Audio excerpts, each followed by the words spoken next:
Well, good morning, everybody. Happy Sunday. This is kind of a special edition of Eating the Elephant. For those of you unfamiliar with Eating the Elephant, we talk about eating the elephant that is Michael recovery in small bites.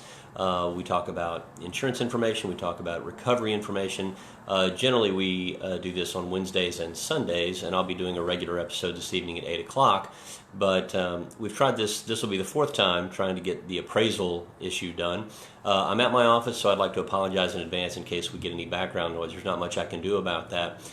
But what I want to talk about today is all about appraisal. The appraisal process seems to be very foreign to most people, so I want to spend our entire time today discussing just that one item. So, first question is, what is appraisal? Well, appraisal is basically it's a clause in your insurance policy that entitles you to alternative dispute resolution. What that means is you can invoke this clause, which is appraisal. It describes it in your policy how it works, and I'll describe it here as well. But what it is basically is that if you're in a dispute with your insurance company, you get an appraiser, and it's not a real estate appraisal. This is a special kind of appraisal. But you get your appraiser, the insurance company gets their appraiser, and they get together and try to come up with the same number. If they can't do that, they get an umpire, a third party, that they have to agree on. And if any two of those people agree on a number, then that's the number. Everything's over with, it's final, and your claim is settled, or at least that portion of your claim is settled. There are lots of advantages and disadvantages that we're going to talk about. Over time in my career, I've been very resistant to the appraisal process, frankly because it's final. Once you have an appraisal award and it's signed by two of those three appraisers, generally an appraiser and an umpire, it's over. And my difficulty with this is if a client is still short of what it takes to rebuild, I've been very, very concerned about that. However, watching how this process has worked, watching some of the expertise involved, and watching the alternatives that you have sometimes with a public adjuster or an attorney, and the time and effort and money that takes, I've come to see appraisal as a much more viable option. I spent 3 hours at an event this week with John Robeson, who is an appraiser that's worked, who's done this for a very long time, very experienced. He was teaching a certification class during the day and then had a public event at night. And it was very educational, and I got to see sort of behind the curtain from his point of view what the appraisal process is, what it's good for, and what it's not good for. First, I want to tell you that most people, when they hear the word appraisal and they talk about their property, you're thinking about a real estate appraisal, much as you might get when you're financing or purchasing a home. Someone has to give you the market value of that property to justify your loan, typically. That is absolutely not what we're talking about here. This process is a completely different animal, and what it is trying to talk about and what the appraisal process here is trying to determine is what it would take to repair the damage to your home. What is that worth? And that can be a very, very different animal than, say, the market value, because your market value is going to depend on an awful lot of forces that have nothing to do with construction costs. For instance, they're going to be determined partially by where you are. A waterfront home is going to have a much higher value than the very same home up in the Sandhills, for example. So location, the value of the land, those are things that would be considerations in a typical real estate appraisal, but would not be considerations here for an insurance appraisal. I want to talk to you about the advantages and disadvantages of this process as well. Some of the advantages, the number one advantage in my opinion is time. Once you invoke appraisal, and what you would do is you would call your adjuster, or more likely write them and say, it's time for appraisal, I want to invoke the appraisal process. That pretty much puts the rest of the claim on hold. You can invoke, or the insurance company can invoke appraisal, and it can be done on only part of the claim. For instance, if you want to do this on your home and reserve the right to deal with your contents later, that's something certainly that can be done. You can be very specific in the appraisal process with what you want to appraise and what you want to leave for another day, and that gives you some advantages there. The main advantage to me is simplicity and time.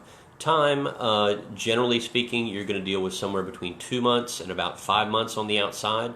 I realize that sounds like a long time if you're looking at 5 months down the road, but considering that we're already 9 months into the process, at least you can see an end to it. And in some cases, I'm seeing some people in distress when they're very frustrated because they just can't see an end to this process. There's no light at the end of the tunnel.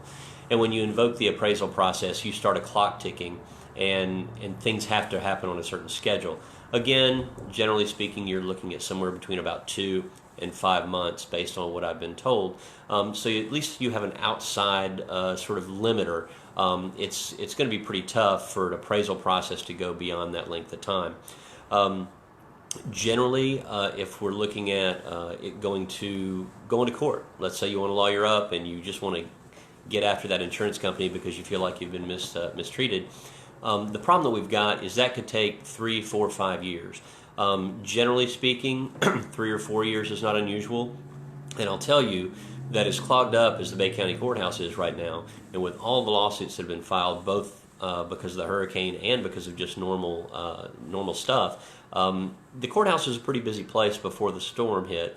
And now that we've got all these other cases pending as well, and more to come, I think, undoubtedly, it's just going to get worse and worse. So I don't think it's unusual, and I don't think it's unrealistic to say that if you filed a case today in court, you're probably looking at a 3 to 5 year window if that thing has to go all the way to the end. It's certainly possible you could settle it in the interim, but if you have to go through the entire process, you could be looking at 4 or 5 years from now before you get paid.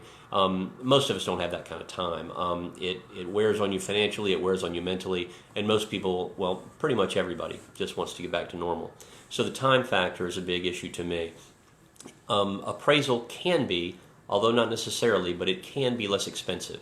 Generally speaking, you're looking at the sort of easy number I was given. For an average small home, the cost is about $1,500 for your appraisal, for your appraiser. The hourly rates that I've been able to determine are somewhere between $125 and $225 an hour. That's the bracket I've been able to get researched. And in talking with John Robeson, the person that held this class, his fee was in that bracket, so I felt pretty confident in my research there. Beyond your appraiser, though, you are also going to be required to split the cost of the umpire if one is needed. So let's say that this is a relatively small event, and you're going to have $1,500 in costs for your appraiser. You'll have another $750 in costs because you'll have your half of the umpire. So now we're at $2,250, and this is still a fairly basic process. So if it's a very, very small amount, you may not want to consider this. But there are also fee schedules that you need to look at, and we'll talk about that at the very end, how you're going to pay your appraiser. The big issue here is if you're going to pay a flat fee, you may have to pay that money up front, and some people, particularly if you've not received a significant amount of money from your insurance company, may not be in a position to pay that. So the disadvantages.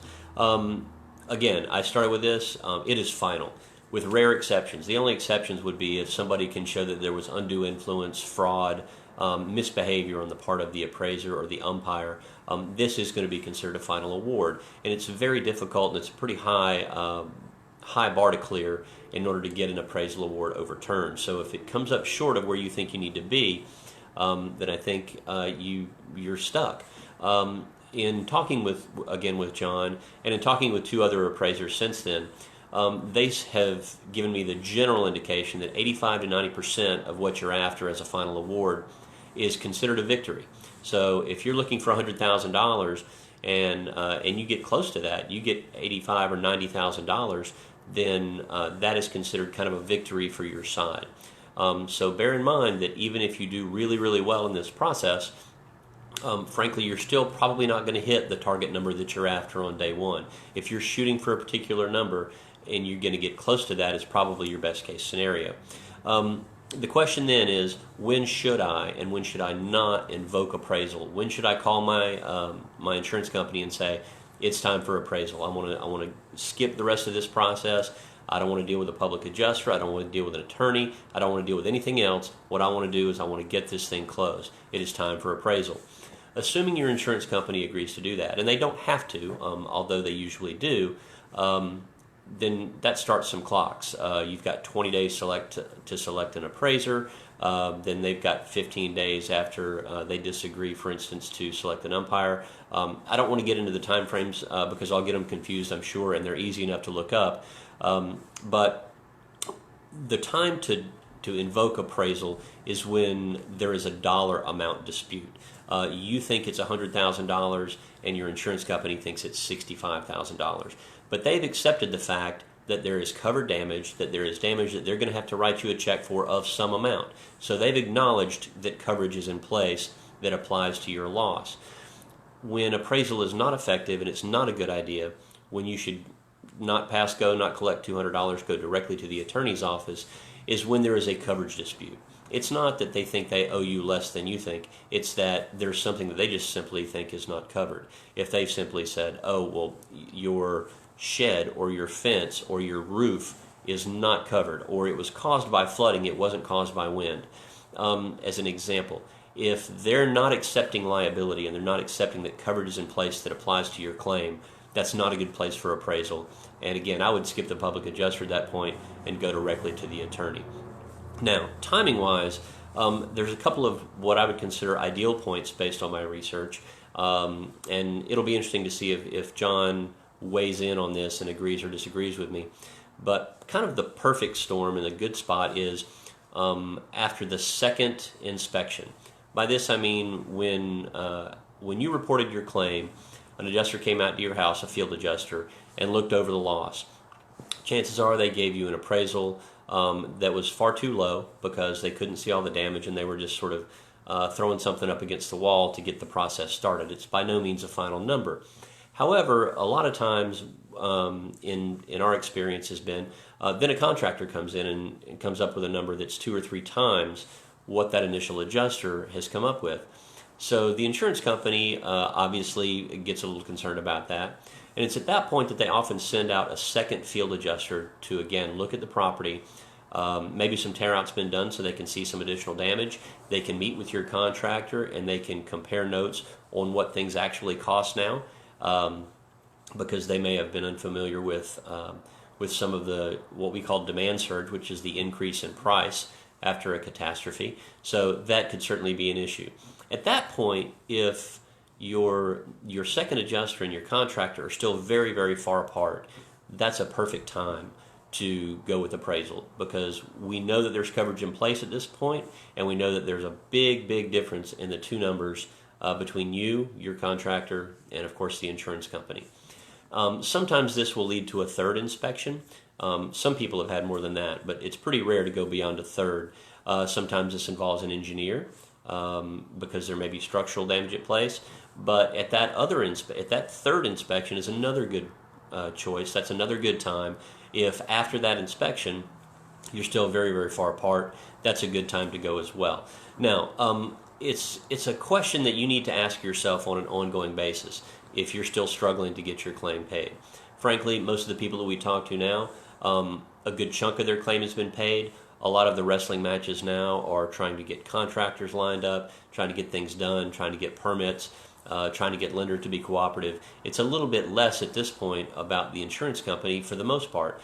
If it is still dragging with your insurance company, if you have been through the Department of Financial Services and you worked with their mediation department and you still can't get anywhere, you're still too far apart, then maybe now is the time. Maybe appraisal is right for you.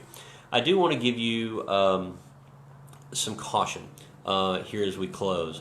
There's one thing that that you need to be aware of when you look at the appraisal process, and that is that an appraiser is simply a consultant, and a consultant doesn't have to be licensed in any way.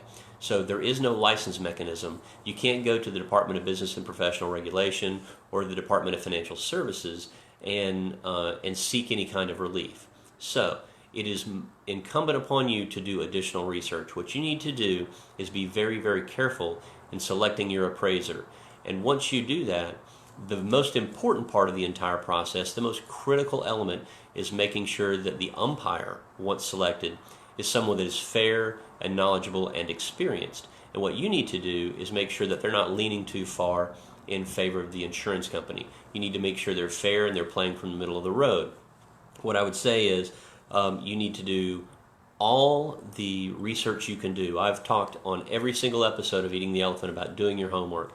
It's especially true now because you cannot check anybody's license. What you can check is their resume, their experience. you should ask lots and lots and lots of questions. How are you going to get paid? When are you going to get paid? What is your fee schedule? Is this fee schedule guaranteed? Are there any exceptions? Would you ever go over this fee schedule? What are you going to do for the fee that I pay you?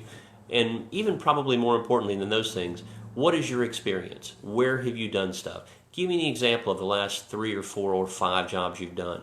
How many appraisals have you done? How many have you done for the client side? How many for the insurance carrier side? How many times have you served as an umpire? Are you certified in any way? Do you teach classes? Tell me about your education. What is your experience perhaps in construction?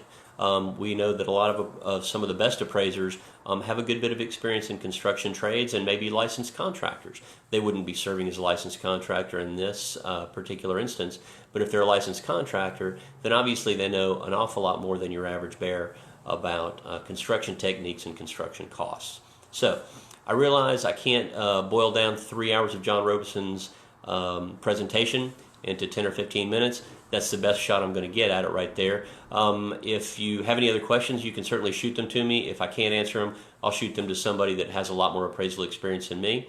But again, this is a really good alternative dispute resolution process that you might want to consider.